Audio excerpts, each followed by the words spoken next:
నారా చంద్రబాబు నాయుడు తెలుగుదేశం పార్టీకి సంబంధించి జూనియర్ ఎన్టీఆర్ సేవలు అవసరమని మీడియా ముందు చెప్పారు. మీడియా ముందుకు జూనియర్ ఎన్టీఆర్ చంద్రబాబు అసలు ఇలా మాట్లాడతారని అయితే ఎవరు అనుకోరు. సో మీడియా ముందు జూనియర్ ఎన్టీఆర్ చంద్రబాబుకి సంబంధించినటువంటి విషయంలో ఎప్పుడు కూడా నెగిటివ్గా చెప్పింది లేదు. కానీ మొదటిసారి జూనియర్ ఎన్టీఆర్ గురించి గొప్పగా చంద్రబాబు చెప్పారు. తాజాగా తెలుగుదేశం పార్టీ జనసేన ఒక భారీ బహిరంగ సభ బీజేపీ కలిసిన నేపథ్యంలో రాబోయేటువంటి 24 ఎలక్షన్స్కి సంబంధించి ఎవరికి ఎన్ని సీట్లు అంటూ పార్లమెంటు సీట్లకి సంబంధించిన విషయంలో కూడా సర్దుబాటు చేసుకున్న నేపథ్యంలో ఇప్పుడు తెలుగుదేశం జనసేన మీటింగ్కి సంబంధించిన వివరాలు తెలియజేస్తుండగా జూనియర్ ఎన్టీఆర్ గురించి ప్రస్తావన అయితే వచ్చింది. అయితే ఎన్టీఆర్ తమ కుటుంబ సభ్యుడిగా ఎప్పుడూ ఉంటారని, తెలుగుదేశం పార్టీ ఆయనకి ఎంతగానో గౌరవిస్తుందని, ఎప్పుడైనా తెలుగుదేశం పార్టీలోకి వచ్చినా సాధారణంగా ఆహ్వానిస్తామని, ఎన్టీఆర్ అవసరం తెలుగుదేశం పార్టీకి ఎప్పటికీ ఉంటుందంటూ చెప్పారు చంద్రబాబు నాయుడు.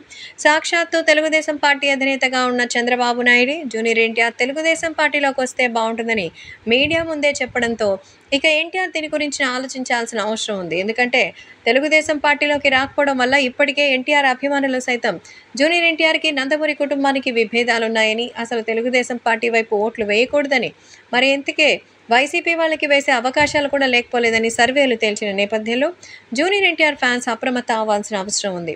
తెలుగుదేశం పార్టీ వైపే ఎన్టీఆర్ చూపు. ఎప్పటికైనా తెలుగుదేశం పార్టీ వైపు ఆయన ప్రయాణం తప్ప వేరే రాజకీయ పార్టీకి లేదు. తన ఉనికి కారణమైన తన తాతగారి కళని నిజం చేయడమే తన లక్ష్యంగా పెట్టుకున్నారట జూనియర్ ఎన్టీఆర్. అదే విషయాన్ని ఇప్పుడు చంద్రబాబు కూడా చెప్తున్నట్టుగా తెలుస్తోంది.